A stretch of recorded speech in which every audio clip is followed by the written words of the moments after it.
Imagine you've saved for years to buy your first new car. You've done your homework, read the reviews, compared trims, figured out exactly what you're willing to pay. You walk onto the lot feeling prepared. And yet, by the time you drive off, you'll have paid more than you expected, signed up for things you didn't want, and quietly become a captive customer of a business you know almost nothing about. This isn't bad luck. It's the system working exactly as designed. Most Americans never stop to ask the basic question: why do we buy cars from dealerships at all? In almost every other major economy, the answer is you don't have to. In China, a buyer who wants a BYD simply orders one from BYD. In Japan, manufacturers can sell directly to the public. Across much of Europe, customers can configure a vehicle with the manufacturer and have it built to order. The United States is the outlier. Here, in all 50 states, the manufacturer is legally barred from selling you a car. You are required by law to go through a middleman. That middleman is a franchise dealership, and it is one of the strangest and most powerful institutions in American retail. To understand how strange it is, consider this. The company painted on the sign out front almost never owns the building you're standing in. That gleaming showroom with the manufacturer's logo on every wall is, in the vast majority of cases, owned by a separate corporation that may operate dozens or even hundreds of dealerships across multiple states, selling multiple competing brands. Some of these dealership groups are themselves Fortune 500 companies, without ever manufacturing a single car. To understand how we got here, you have to go back to the early 20th century. When the automobile was new, manufacturers faced an enormous logistical challenge. They knew how to build cars, but they didn't know how to sell them at scale across a sprawling country. The solution was the franchise model.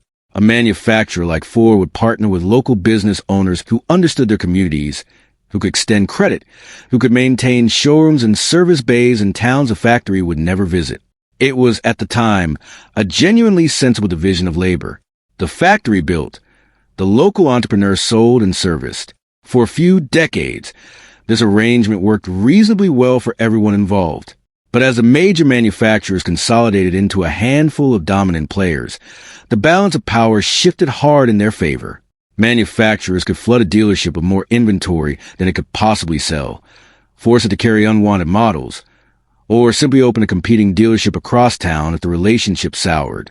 Dealers had signed contracts that gave them almost no protection, and the manufacturers knew it.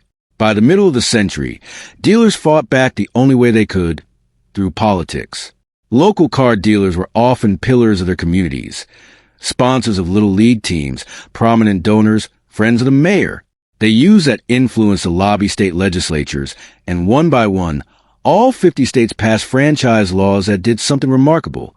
They made it illegal for a car manufacturer to sell its own cars directly to the public, or to open a competing store near an existing franchise. The laws were sold as consumer protection and small business protection. In practice, they froze the structure of car retail in place for the rest of the century, and they're still on the books today, even though almost none of the original conditions that justified them still exist. Fast forward to today, and the landscape has flipped entirely. The small local business that these laws were written to protect has, in many cases, been swallowed by enormous dealership groups with billions in annual revenue.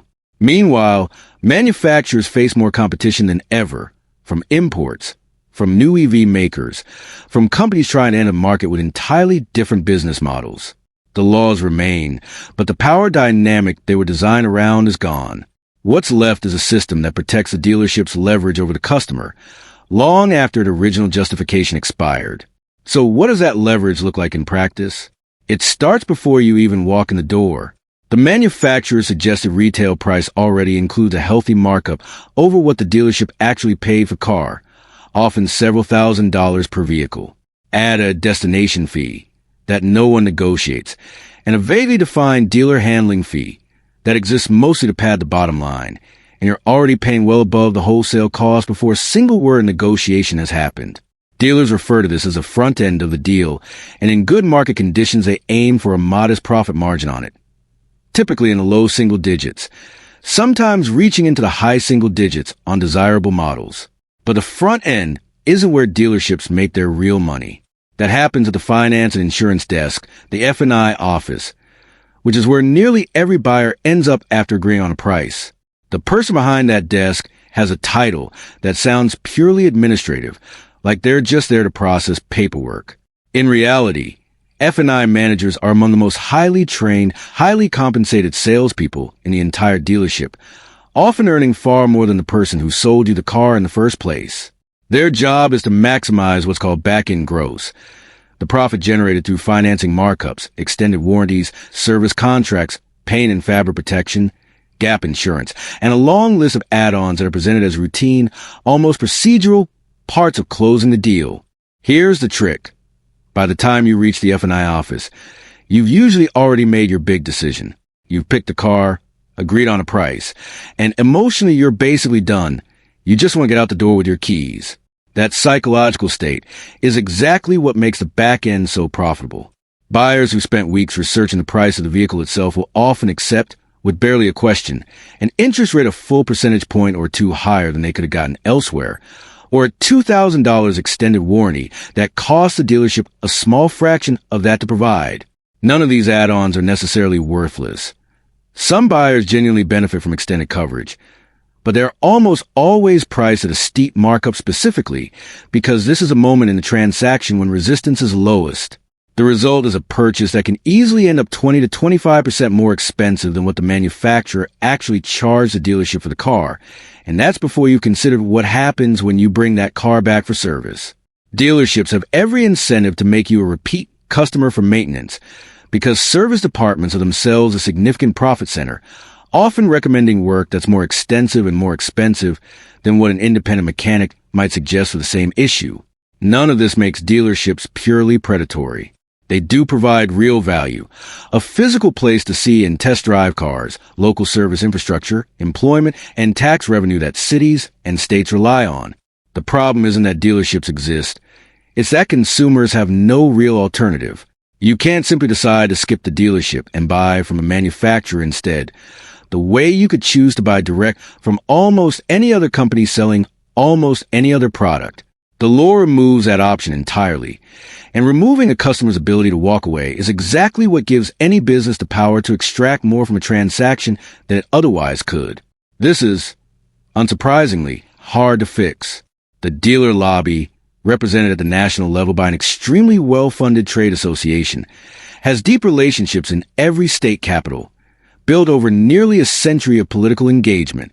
State governments have their own reasons to defend the status quo, since dealership sales taxes and local jobs are a meaningful part of many local economies.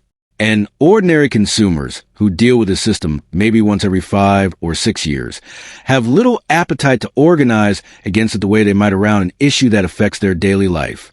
So change, when it happens, tends to come not from consumer pressure, but from manufacturers themselves pushing against constraints. And even then, only when a manufacturer has enough leverage to make the fight worthwhile. The most visible example of that fight is Tesla. Because Tesla never established a traditional dealer network, it was able to argue in many states that direct-to-consumer sales weren't actually competing with any existing franchise. There had never been a Tesla dealership to protect in the first place. That legal argument worked in some states and failed in others. Even today, the resulting map is a patchwork. Some states allow Tesla to sell directly to consumers without restriction. Others allow it only through a single grandfathered location, and a few still effectively block direct sales altogether, forcing workarounds like out-of-state purchases or sales structured through other channels. Other automakers building electric vehicles have tried to follow a similar path, with similarly mixed results, and the fights over what counts as a legitimate manufacturer-owned store versus an illegal end run around dealer protection laws are still playing out in court today. What's striking is how lopsided public opinion has become on this issue, even though most people rarely think about it directly. Surveys consistently find that a large majority of car buyers don't trust dealerships to be straightforward about pricing, and even larger shares suspect they're being hit with hidden fees they can't fully see or understand. That's a remarkable level of distrust for an industry that nearly every adult American has to interact with at some point.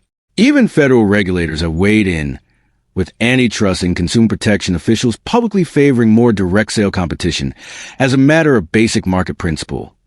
The idea that a manufacturer should be allowed to sell its own product to a willing buyer without a state-mandated middleman standing in the way. For now, though, the system holds.